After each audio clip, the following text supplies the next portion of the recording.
Right. Current electricity में हमने क्या किया था, हमने जो है वो इलेक्ट्रिक चार्जेस की बात करी कि भाई जब आपके पास में इलेक्ट्रिक चार्जेस मूव कर रहे हैं, चार्जेस किस तरीके से मूव कर रहे हैं, हमने इनके बारे में बात की। अब हमारा है मूविंग चार्जेस एंड मैग्नेटिज्म। मतलब हम बात करेंगे जो चार्जेस आपके पास में मूव कर रहे हैं एंड उसके कारण वो एक मैग्नेटिक फील्ड प्रोड्यूस कर रहे हैं। व्हाट इज मैग्नेटिज्म, बताओ।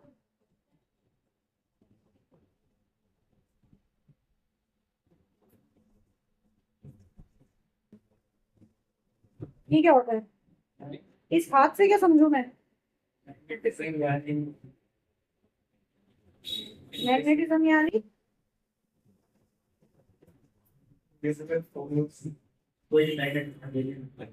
Invisible force. कैसा फोर्स,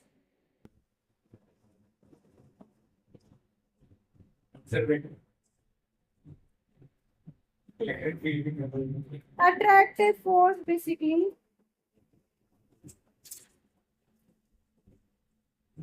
अट्रैक्टिव फोर्स बेसिकली आपके पास में, राइट।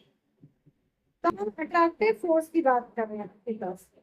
देखो इलेक्ट्रिसिटी और मैग्नेटिज्म दोनों हैंड इन हैंड चल रहे हैं। आप ये 8th क्लास में भी पढ़ा, देन आपने 10th में भी पढ़ा कि दोनों साथ के साथ चलते हैं हमारे पास में। तो हम उनको अलग अलग नहीं कर सकते। सबसे पहले जब हमने इसको देखा तो ये हमने ऑर्स्टेड की जो उन्होंने क्या था, हेंस ऑर्स्टेड ने जो एक मैग्नेटिक कंपास के साथ किया था कि वो इलेक्ट्रिक सर्किट के पास लेके आए, तो उन्होंने देखा कि आपका मैग्नेटिक कंपास जो है वो डिफ्लेक्शन शो कर रहा है, राइट। आपका मैग्नेटिक कंपास क्या कर, डिफ्लेक्शन शो कर रहा है आपके पास। तो इस चैप्टर में हम वही मैग्नेटिज्म की बात करेंगे आपके पास में कि जब चार्ज आपके पास में मूव कर रहे हैं हमारे पास में, तो चार्ज किस तरीके से आपके पास में मैग्नेटिक इफेक्ट को क्रिएट कर रहे हैं। तो सबसे पहले हम उस magnetic effect that is magnetic field के बारे में ही करते हैं। व्हाट इज मैग्नेटिक फील्ड बेटे,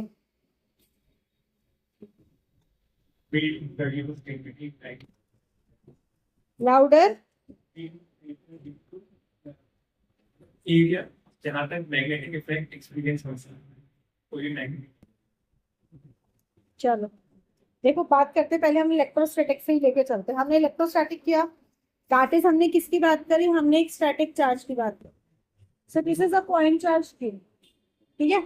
तो हमें पता है ये जो पॉइंट चार्ज आपके पास क्यू है, ये अपने चार्ज के कारण एक इलेक्ट्रिक फील्ड प्रोड्यूस करता है, राइट। क्यों, क्योंकि ये स्टैटिक है। ये क्या है आपके पास में, स्टैटिक है आपके पास में। अब हम बात करते हैं कंडक्टर की जिसमें कि एक चार्ज मूव कर रहा है।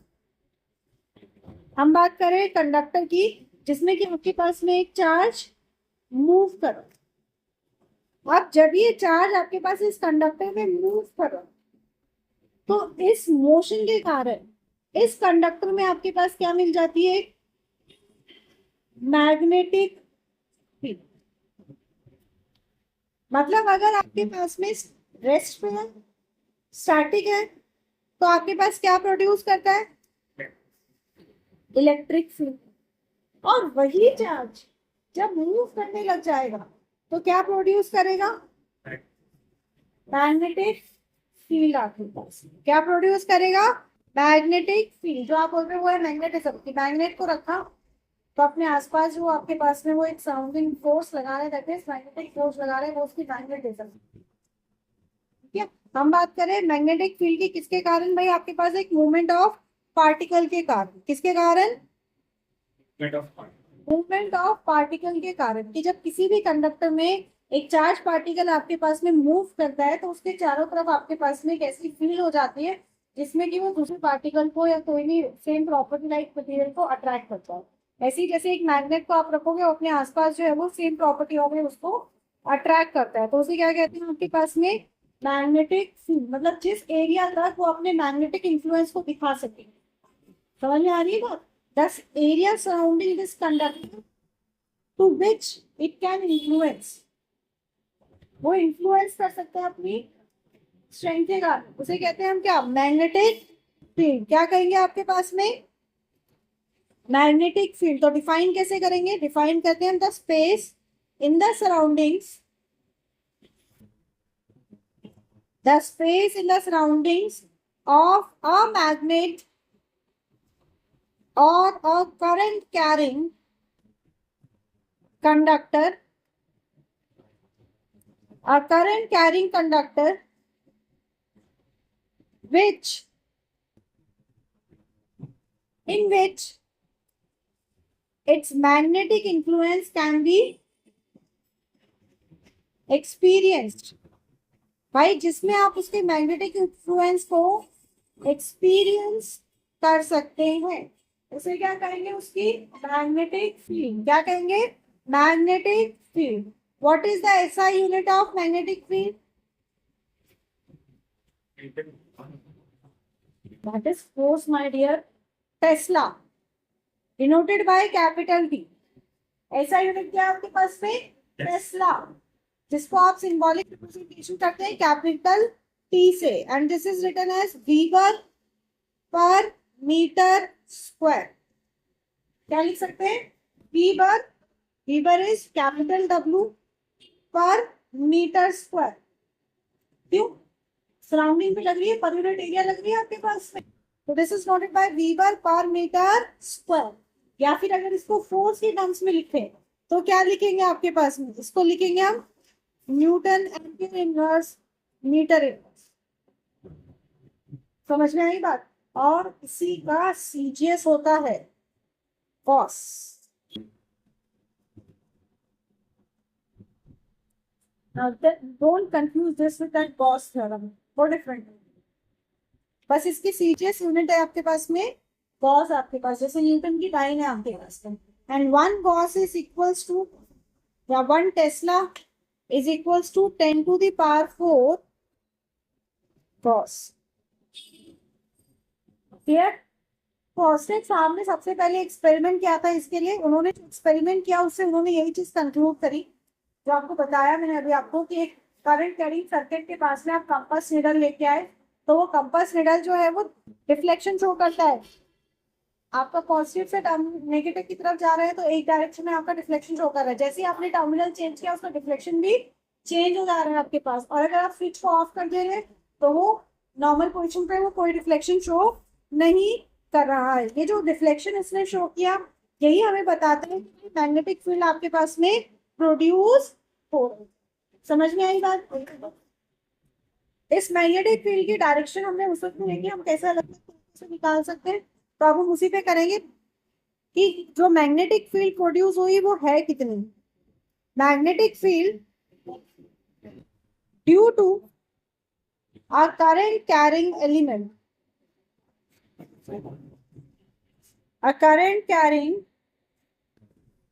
एलिमेंट। एलिमेंट मतलब हम एक स्ट्रेट कंडक्टर की बात नहीं कर रहे, हम सबसे पहले छोटे से स्मॉल एलिमेंट की बात कर रहे हैं कि भाई इसमें जब आपके पास करंट कैरी हो रहा है तो आपके पास जो मैग्नेटिक फील्ड प्रोड्यूस हो रही है वो मैग्नेटिक फील्ड आपके पास में कितनी है। इसी को कहते हैं बायट सवेट लॉ। ये सुना होगा,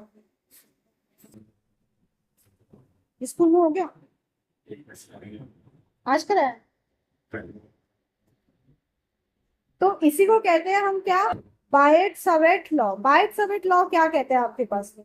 ये एक एक्सपेरिमेंटल लॉ था आपके पास में जिसके बेसिस पे हमने बस ये देखा कि भाई किस किस पे डिपेंड कर रहा है। जैसे याद करो यूनिवर्सल लॉ ऑफ ग्रेविटेशन निकाला था, कूलम्स लॉ निकाला था, एक्सपेरिमेंटली निकाला गया कि भाई ये इस पे डिपेंड कर रहा है, किस तरीके से डिपेंड कर रहा है, और उसी से हमने एक्सप्रेशन निकाला।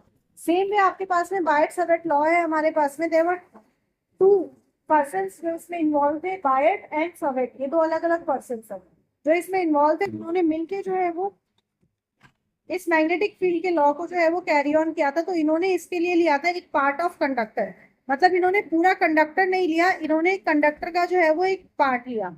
से एक्स वाई आपके पास में करंट कैरिंग कंडक्टर है, ठीक है।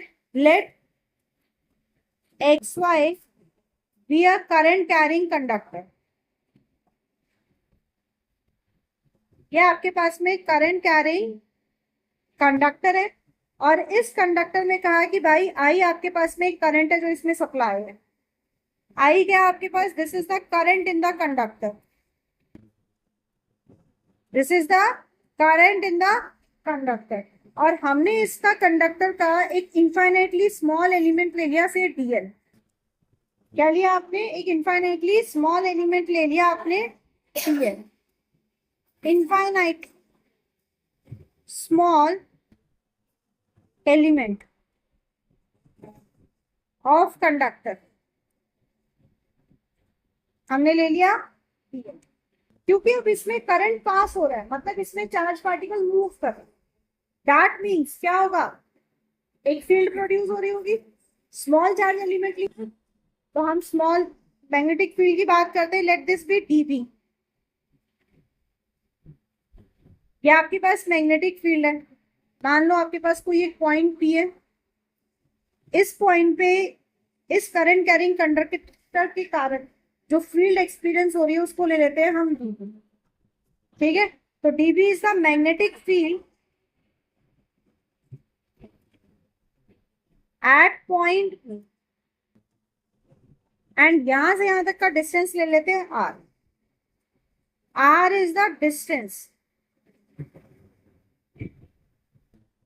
ऑफ पी फ्रॉम एलिमेंट जो हमारे पास है डी एल। इतनी चीज समझ में आ गई।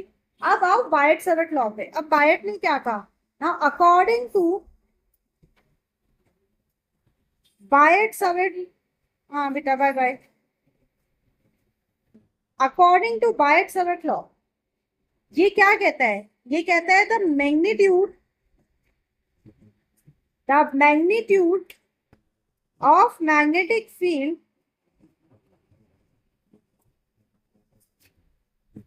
induction, that is dB at a point P due to current element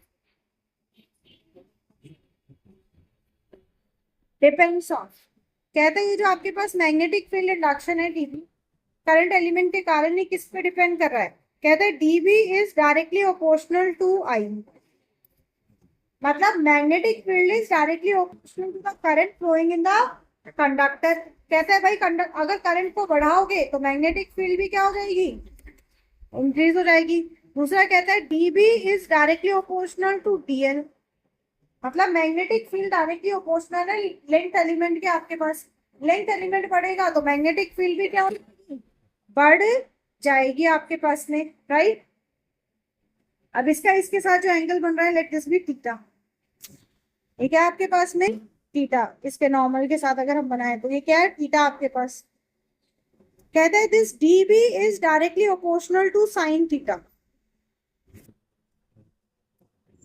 dB क्या है, डायरेक्टली प्रोपोर्शनल है साइन थीटा के। मतलब अगर ये एंगल बढ़ेगा, एग्जैक्टली आपके पास है। और साथ ही कहता है dB is inversely proportional to 1/r²।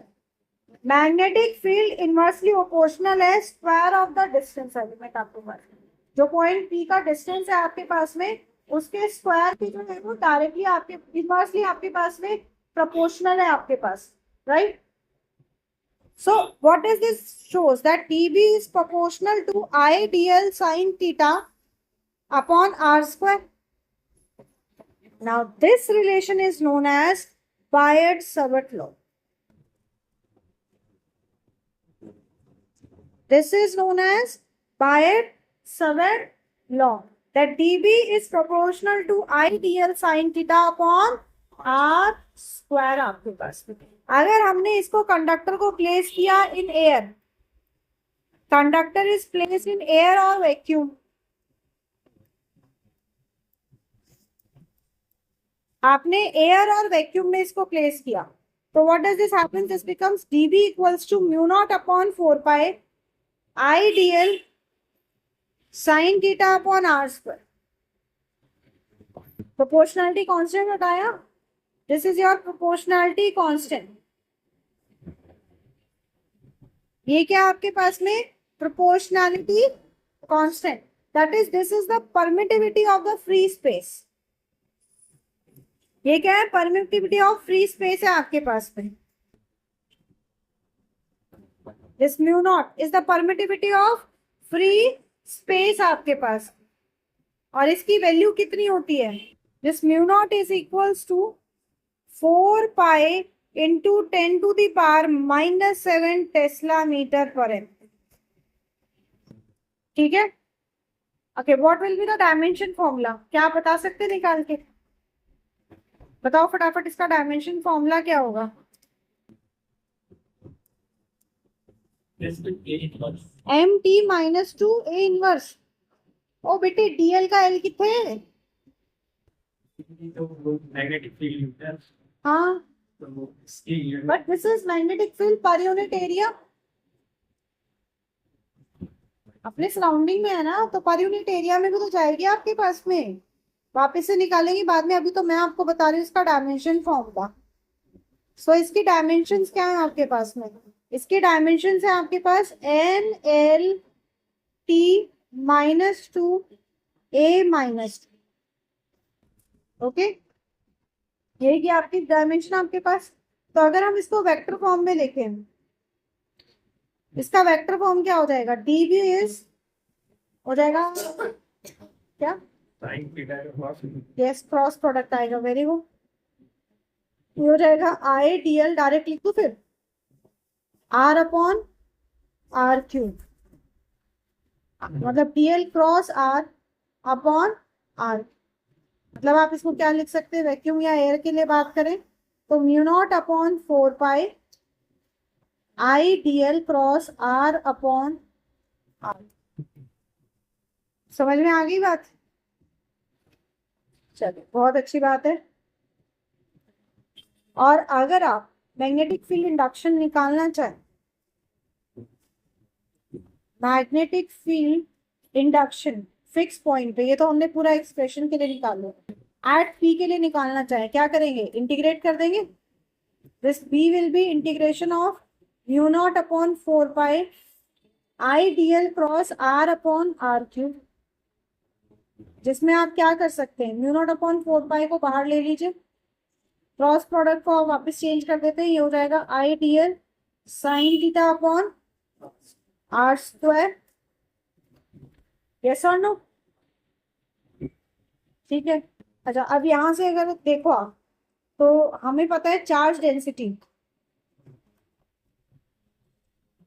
Charge density is denoted by J, this is I by ए।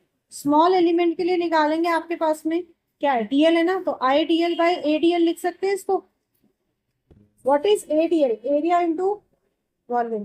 तो ये बन जाएगा J equals to I D L by DV, small volume आपके पास में, दैट इज डीवी। मतलब इस एक्सप्रेशन को क्या लिख सकते हैं? हम लिख सकते हैं mu naught upon 4 pi, this will be dot J cross R upon R cube, साथ में आ जाएगा क्या? T, right? हाँ है ना? ठीक है, ये हो गया आपके पास एक वेक्टर फॉर्म का, इससे पहले ऑलरेडी हम कर चुके हैं। ये दूसरा आ गया फॉर्मूला चार्ज डेंसिटी के टर्म्स में। अब हम फॉर्मूला निकालें अगर इसका in terms of charge q and velocity v आपके पास में, तो आपके पास क्या आया था? That dv is equals to mu naught upon 4 पाई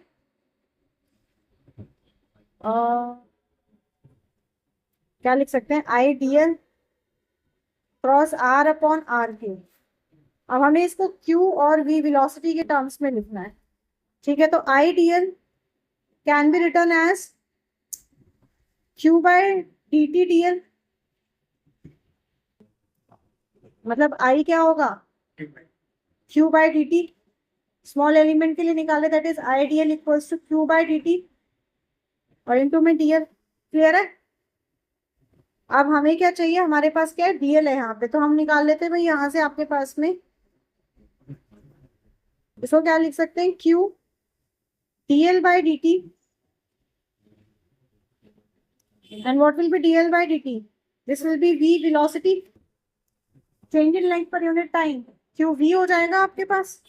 तो यहाँ पे अब जो फॉर्मूला बनेगा ये क्या बन जाएगा? This will be dB equals to mu naught upon 4 pi, इसको लिख सकते हैं v cross r upon r cube.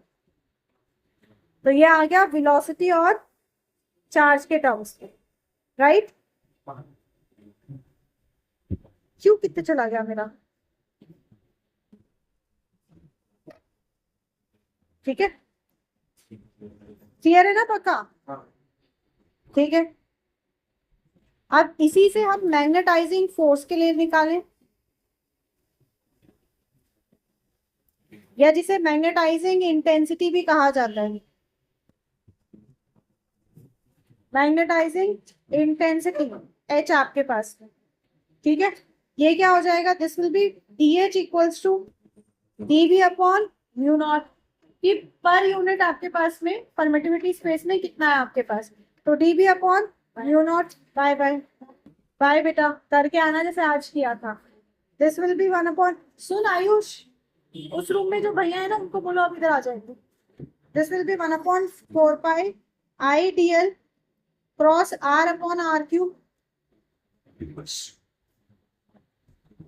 क्यों परेशान हो गई जा,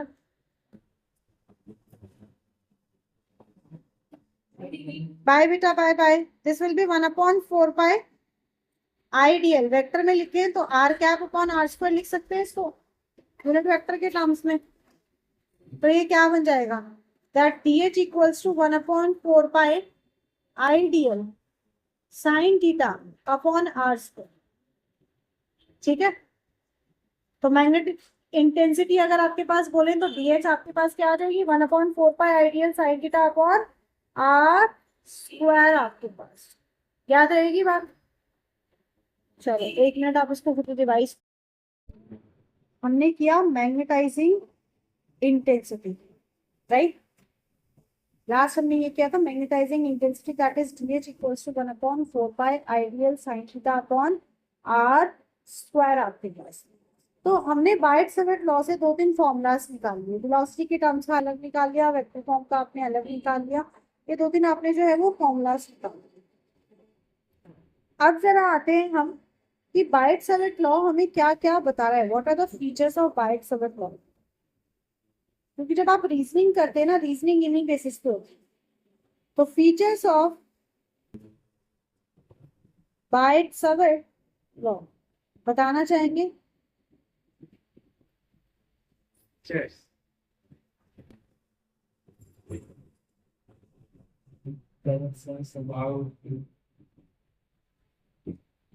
अगर ध्यान से देखें तो जो आपने कूलम्स लॉ किया था उसमें और इसमें क्या फर्क है,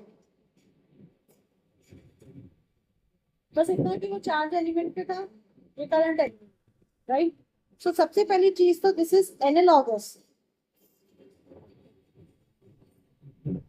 to Coulomb's law.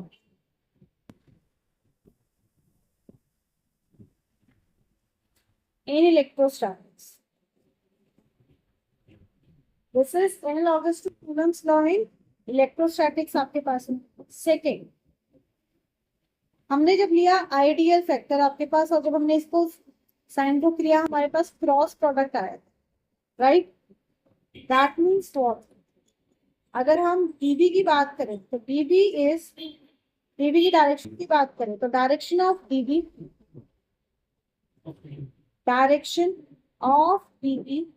Is perpendicular to both, दोनों के परपेंडिकुलर रहेगा, किसके, इसके भी आइडियल के भी, एंड जो आपके पास में हमारा R था दोनों के। और किससे पता चलेगा, राइट हैंड थंब रूल से, जो आपने 10th में किया, हम इसको राइट हैंड थंब रूल से बता सकते हैं, right. Okay, what happens if I take as theta as 0 degree,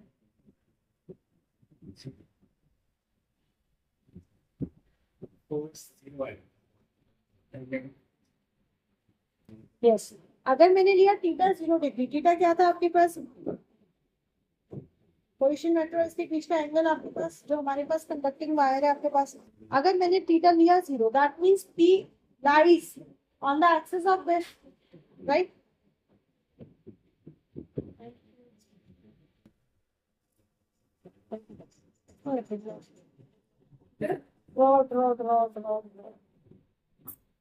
धन्यवाद।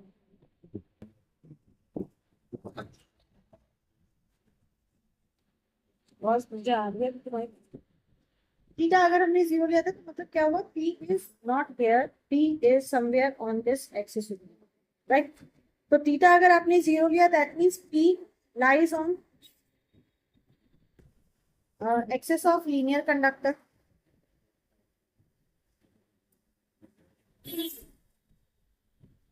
दैट मींस dB क्या, इसीलिए कहते हैं inside the conductor magnetic field is. समझ में आ गई बात। तो अगर अब ये चीज प्रूव करनी है क्या लिखोगे, सीधा बाइट से बैठ लो, इनसाइड दैट इज सीधा जीरो। नेक्स्ट लिखने की जरूरत नहीं है, ये तो याद रहेगा ना। तो inside no magnetic field if theta is 90 degree, if theta is 90 degree, अब क्या होगा, मैक्सिमम मैक्सिमम। दैट मींस ये इसके परपेंडिकुलर होगा आपके पास। पॉइंट क्या होगा आपके पास में, P lies perpendicular with respect to current element, जो भी करंट एलिमेंट है आपके पास में, स्मॉल करंट एलिमेंट लिया,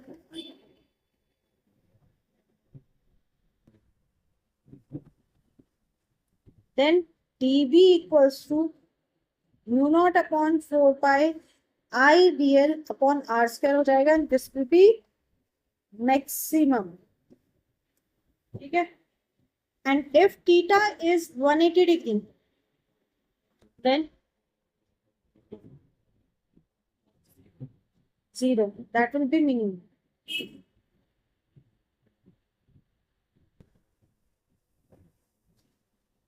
ठीक है, ओके। तो अब हमारे पास आई गया था, क्या कहते हैं वो, कूलम्स लॉ। तो दोनों में सिमिलैरिटी देखो, bite-Savart law and Coulomb's law.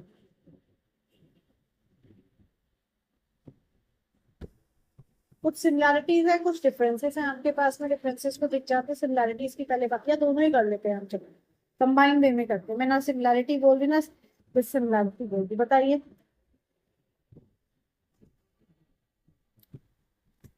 Force का क्या था आपके पास, F इक्वल्स टू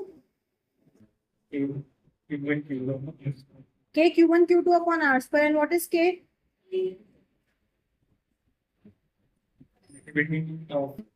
क्या वैल्यू है, K तो कांस्टेंट है। हाँ 1/4 epsilon naught. And Biot Savart law से क्या है, this is mu naught upon 4 pi I dl R square. चलो फॉर्मूला सिमिलैरिटी देखो भाई, dB is also inversely proportional to R square, and this Coulomb's force is also inversely proportional to 1 upon R square आपके पास में। That means what, ये भी long range के लिए एप्लीकेबल है और ये भी आपके पास में लॉन्ग रेंज के लिए एप्लीकेबल, राइट। इसका मतलब दोनों में प्रिंसिपल ऑफ सुपरपोजिशन आपके पास में लग सकता है। So both follows principle of superposition, both follows principle of superposition।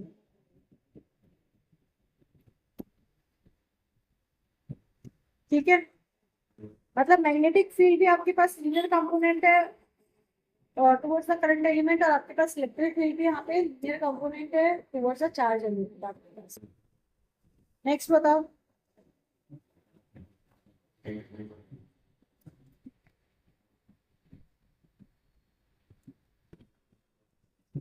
this is produced by, this magnetic field is produced by current carrying element, right। अभी इसकी एंडिंग ही उस वर्ड से गई थी मैंने, तो मुझे लगा तू बता देगा। This is produced by current carrying element, that is ideal. अब ये करंट कैरिंग एलिमेंट स्केलर है या वेक्टर है, वेक्टर। और इसकी जो फील्ड है आपके पास वो प्रोड्यूस होती है किससे, चार्ज एलिमेंट से। चार्ज एलिमेंट जो कि लीनियर होता है। तो ये स्केलर है या वेक्टर है,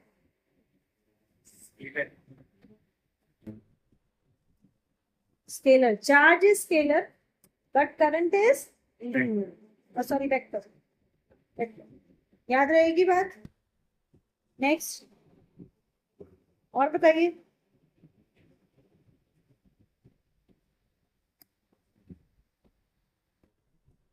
एक बहुत ही साफ साफ दिख रहा है मेरे को।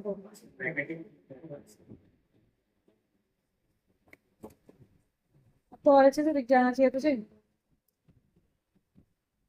राइट सब्जेक्ट में जो आपके पास डायरेक्शन है दैट इज थीटा, आपके पास में डिपेंडेंसी है। इसमें क्या होता है, थीटा डिपेंडेंसी आपके पास में, मतलब आपका जो डायरेक्शन है वो जितना चेंज होगा, एंगल जितना रेवोल्यूशन करेगा, उतना हमारा मैग्नेटिक इंटेंसिटी चेंज हो जाएगी आपके पास में, मैग्नेटिक फोर्स चेंज आएगा। पर इसमें क्या है, थीटा इंटरडिपेंडेंसी होती है आपके पास, इंडिपेंडेंट होता है। दिस इज थीटा इंडिपेंडेंट, कि कोई फर्क ही नहीं पड़ता एंगल से। बेटा सिंपल सिंपल में क्यों नहीं कर पाया, सिंपल सिंपल तो बता देता। अब किसकी बात आई थी, परमिटिविटी करी थी ना हमने इसमें। सेम परमिटिविटी एंड परमिएबिलिटी दोनों के कर लेते साथ में। Permeability, what is permittivity? Permittivity is epsilon electrical permittivity, this is electric permittivity. Electric permittivity क्या होता है, ये हमारे पास एक ऐसी क्वांटिटी है जो कि हमें बताती है कि जो इलेक्ट्रिक है वो मीडियम के साथ में किस तरीके से बिहेव कर रही है। This is a physical quantity, is a physical quantity. अगर डिफाइन आए तो पता होना चाहिए, वाइवा में पूछा जाए तो भी पता होना चाहिए। Is a physical quantity that determines the degree of interaction, the degree of interaction of electric field and medium। भाई हमारे पास में इलेक्ट्रिक फील्ड और मीडियम की जो आपके पास में आपस में इंटरेक्शन, मतलब एक दूसरे के साथ में किस तरह से बिहेव करते हैं इसको बताता है। वहीं पे अगर हम बात करते हैं परमिएबिलिटी की, that is magnetic permeability, denoted by yes mu naught। ये क्या है, मैग्नेटिक फील्ड और electric field is not acquired, magnetic field is right। आप रब करो तो वो मैग्नेटिक कैरेक्टर ले आता है। तो व्हाट इज मैग्नेटिक परमेबिलिटी, कि कोई भी सब्सटेंस अगर आप किसी मैग्नेटिक फील्ड में रखते हैं उसकी टेंडेंसी कि वो कितना मैग्नेटाइजेशन एक्वायर कर लेगा आपके पास में। So magnetic permeability is what, it is the physical quantity, it is the physical quantity that measures the ability of a substance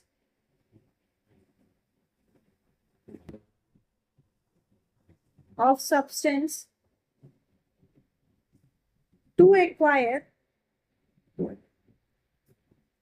magnetization in a magnetic field।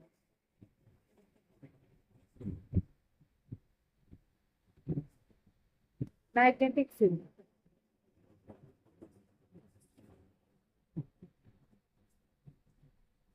ठीक है। अब हम इन दोनों के कांस्टेंट्स की बात, जो हमने इन दोनों का जो है म्यू नॉट और एप्सिलॉन नॉट देखा, हम इनके बीच के रिलेशंस की बात करते हैं आपके पास। ये तो मैंने किया म्यू नॉट एप्सिलॉन नॉट, 4 पाई से अगर मैं मल्टीप्लाई डिवाइड कर दूं, मैं इसको लिख सकती हूँ 4 pi epsilon not into mu naught upon 4 पाई, ठीक है। इसकी वैल्यू आपके पास में फिक्स्ड है, 4 pi epsilon not is 1 into 10 to the power -7 mu naught upon 4 pi, and this 4 pi epsilon not is 9 into 10 to the power 9, यही होती है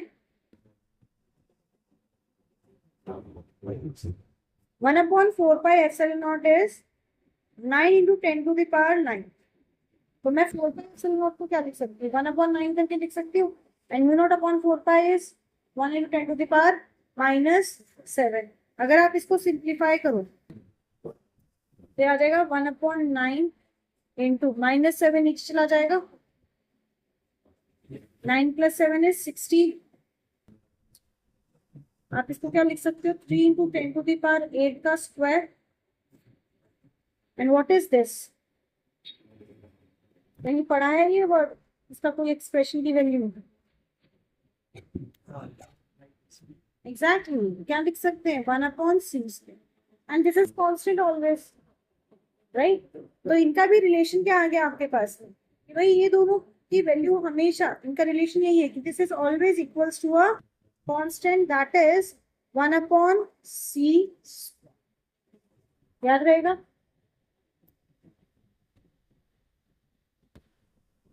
अरे कौन से पढ़ा था ये रहता है, तब तक मैं क्या परेशान करता हूँ। चलिए अब बात करते हैं मैग्नेटिक फील्ड ड्यू टू अ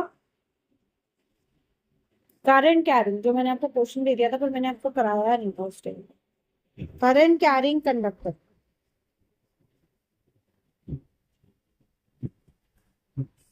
एक करंट कैरिंग कंडक्टर के कारण करते हैं भाई, एक स्ट्रेट करंट कैरिंग कंडक्टर ले लेते हैं। से इसकी लेंथ है आपके पास में एल, आपके पास ठीक है, लेंथ क्या आपके पास एल आपके पास में, और हमें किसी एक पॉइंट पे निकालना है। स्मॉल एलिमेंट ले लो डीएल आपके पास में, इसका यहाँ से डिस्टेंस और दोनों एंड्स का यहाँ से angle, so this angle is alpha and this is theta, ठीक है। this is distance is r। क्या ले लेते हैं हम भाई, हमने ले लिया हमारे पास में जो है वो dl is आपके पास current element, r is position vector,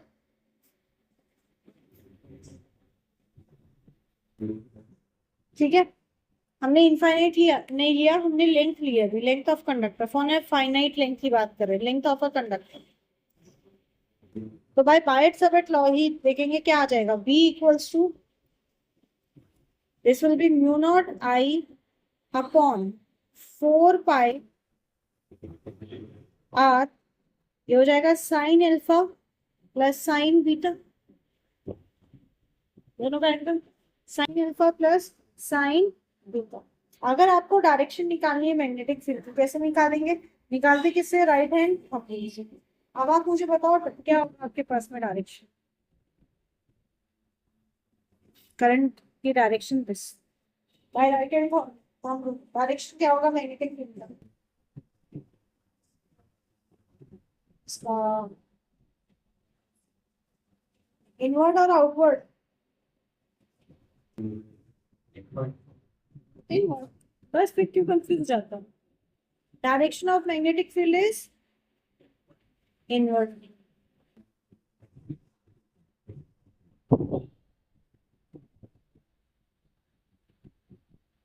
ठीक है। अब ये तो हमने बात कर ली जब हमारे पास एक फाइनाइट लेंथ है। If it is an infinitely long, infinitely long के लिए क्या हो जाएगा आपके पास में, ये जो पूरा एंगल है that is alpha plus beta, क्या हो जाएगा आपके पास में, परपेंडिकुलरली बिहेव करेगा आपके पास। अगर इनफाइनाइटली लॉन्ग है तो हम क्या लिख सकते हैं, alpha equals to beta that is π/2 आपके पास में। तो b क्या हो जाएगा, साइन π/2 इज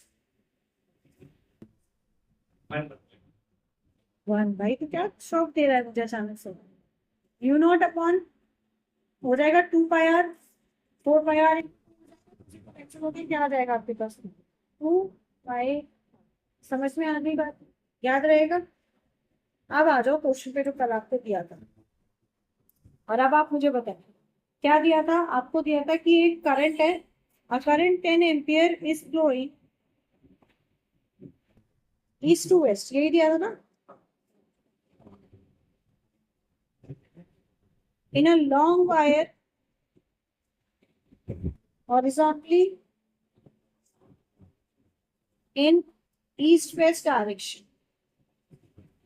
कहता है find magnitude and direction of magnetic field at a distance 10 centimetre. No, अब समझो, सबसे पहले तो डीसी का बनाते क्या कह रहा है भाई, वायर है आपके पास में, ईस्ट वेस्ट डायरेक्शन में, ईस्ट एंड वेस्ट, कितना करंट फ्लो हो रहा है 10 एम्पियर। किस डायरेक्शन में, ईस्ट टू वेस्ट, मतलब करंट की डायरेक्शन आपके पास में ये हो गई आपके पास। फिर कहता है आपके पास में आपको मैग्नेटिक फील्ड में डायरेक्शन बताना है 10 सेंटीमीटर टुवर्ड्स नॉर्थ। नॉर्थ मतलब इस तरफ, पॉइंट क्या है 10 सेंटीमीटर, मतलब पोर्शन वेक्टर कितना है 10 सेंटीमीटर। बाबा रे ना परफॉर्म,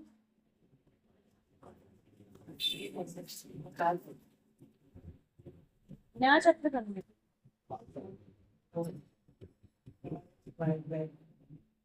स्टार्ट हो गया। तो अभी क्या चल रहा है,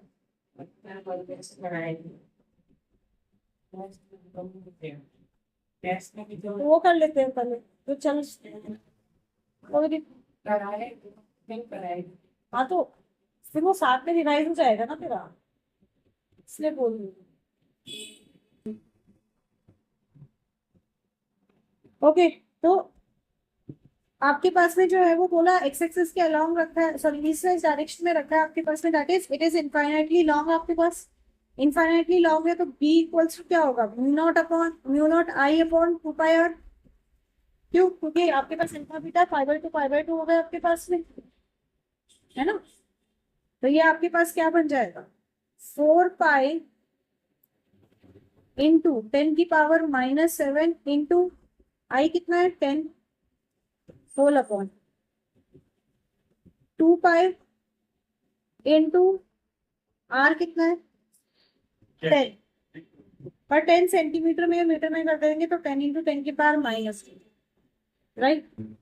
50 करिया करिया करिया, ये आ जाएगा आपके पास कितना, -7 और +1 -6, और नीचे से आएगा -1, तो ये ऊपर जाके -5, 2 into 10⁻⁻5 Tesla, right.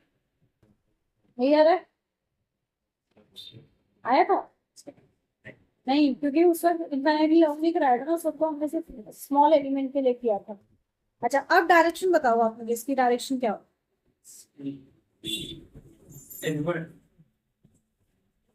Perpendicularly inward, क्योंकि इसने बोला ना नॉर्थ की तरफ है, तो आपको वो भी ध्यान रखना पड़ेगा, this is perpendicularly inward. Not bad, पता तो सब है बेटा। नेक्स्ट, अगला वाला क्वेश्चन कहता है फाइंड एन एक्सप्रेशन, हाँ इसमें हल्की फुल्की गलती करी थी, याद है, for the magnetic field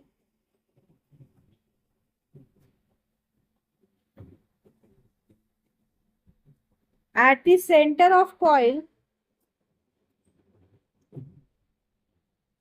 bend in the form of a square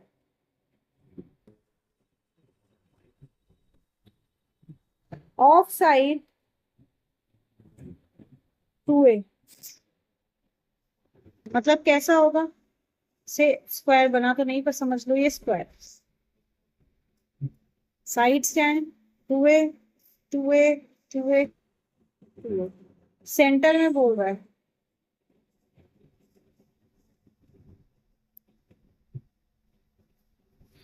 means यहाँ ला दो, ठीक है। तो आप अगर इसका एंगल क्या हो जाएगा, ये 45 degree, 45 degree, that is θ1 is मतलब अल्फा 45 बीटा 45, तो क्या बन जाएगा, B equals to mu naught I upon 4 pi A sine θ1 plus sine θ2। ये तो एक साइड का आ गया। अब हर एक साइड लगा रही होगी तो क्या करेंगे, into 4, that is b equals to, अभी 4 से 4 तो काट ही देते, mu naught I upon pi A sine 45 plus sine 45। What is sine 45? 45. बस mu naught I upon pi a 1/√2 plus 1 simplify कर देना, ये आ जाएगा। मैं डायरेक्ट लिख देती हूँ, √2 mu naught I upon pi Right. ठीक है. ये 90 डिग्री है। ये स्क्वायर के डायगोनल स्क्वायर सेट करते हैं, डायगोनल की लेंथ कर लो, डिवाइड बाय 2 करो, हो जाएगा। पहली चीज दूसरी चीज समझो, ये कैसा ट्राइंगल बन रहा है आपके पास, this is 90, this is 45, so this is also 45। कोई भी चीज इसमें लगा के निकाल सकते हो।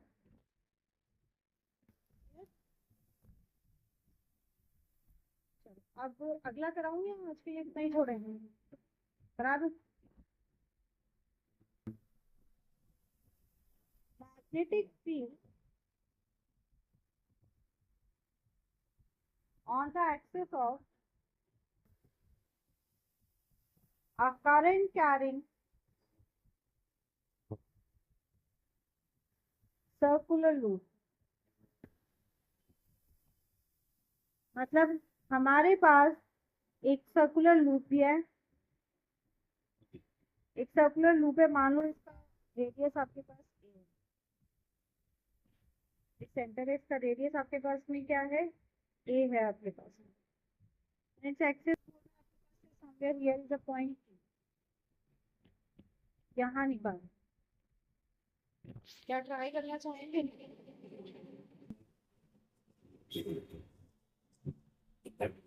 And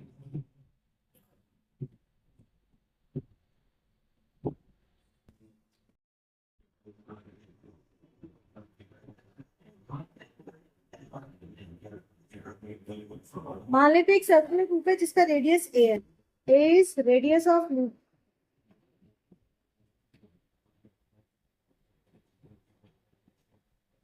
विथ सेंटर सी आपके पास, ठीक है, जो कि प्लेन में परपेंडिकुलर है आपके पास में। हमने ले लिया करंट आई इसमें मूव कर रहा है,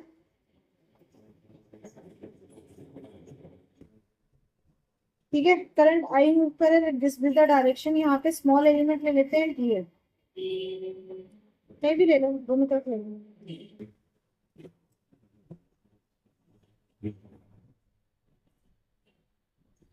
late this angle be 5, same बनेगा, ये भी हो जाएगा आपके पास में 5। अब अगर आप देखो तो हमारे पास जो डीबी है, इसके कारण क्या जा रहा है, इस तरफ जा रहा है, क्यों इधर जा रहा है, थ्री है। अब अगर हमें डीबी निकालना है, हमें इसको रिजॉल्व करना पड़ेगा।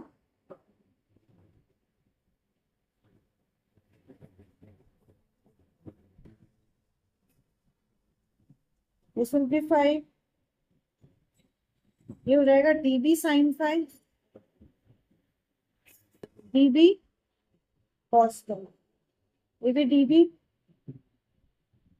cos phi, and this is dB sin phi।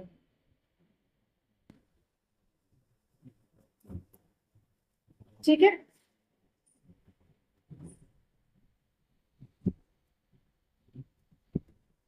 This is R और ये परपेंडिकुलर है, तो ये क्या आ जाएगा, under root of R square plus a square, ठीक है। तो भाई बाइट से बिट लॉ क्या हो जाएगा,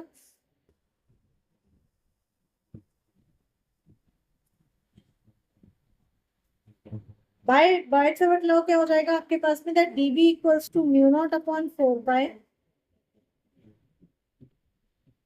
ideal sine 90 upon are square plus a square, है ना। तो ये हो जाएगा म्यू नॉट अपॉन 4 बाय, तो ऐसे डरा डरा क्यों बैठा है भाई,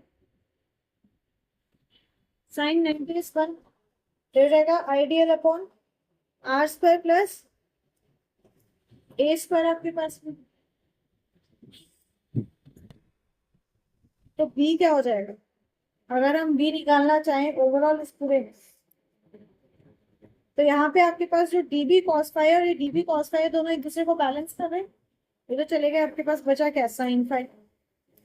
तो ये हो जाएगा B equals to dB sine phi का सरफेस इंटीग्रल, राइट। तो दिस विल बी डीबी क्या है, mu naught upon 4 pi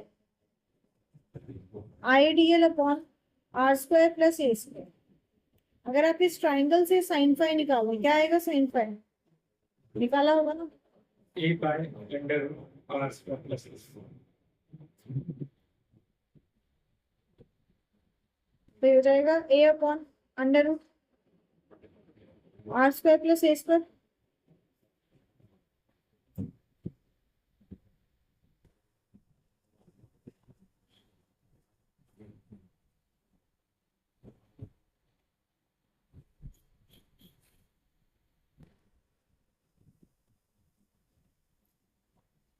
therefore we have mu naught upon 4 pi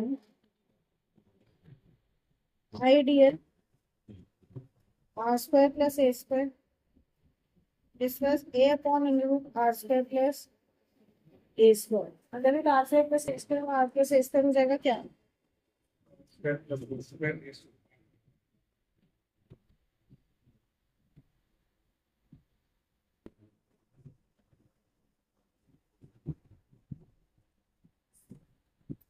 3/2।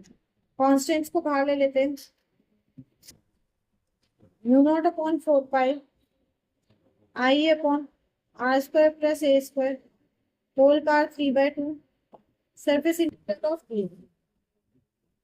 ठीक है, अब डीएल क्या हो जाएगा, यहाँ पे लेंथ एलिमेंट क्या होगा, सर्कुलर लूप है, तो this will be what, circumference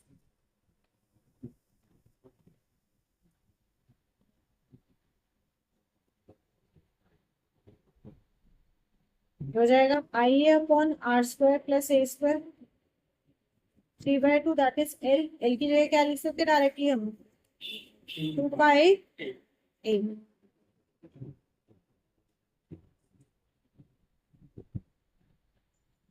तो ये क्या बन जाता है,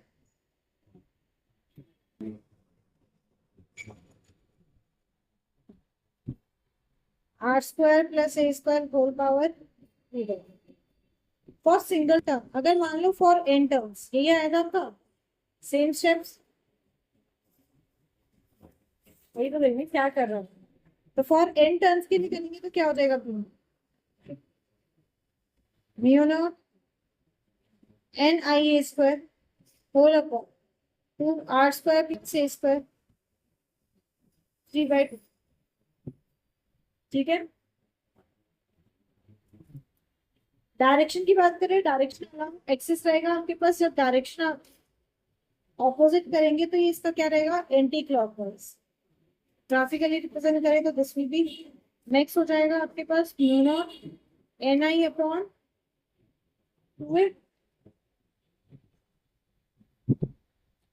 एक क्वेश्चन है, a circular coil of 120 tons has a radius of 18 centimeter and carries a current of 3 ampere.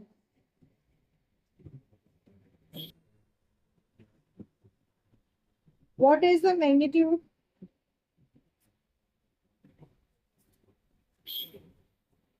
of magnetic field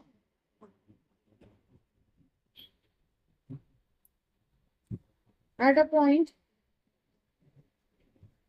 on the axis of coil at a distance from the center? हो जाए question खत्म तो होगा। equal to radius of circular coil.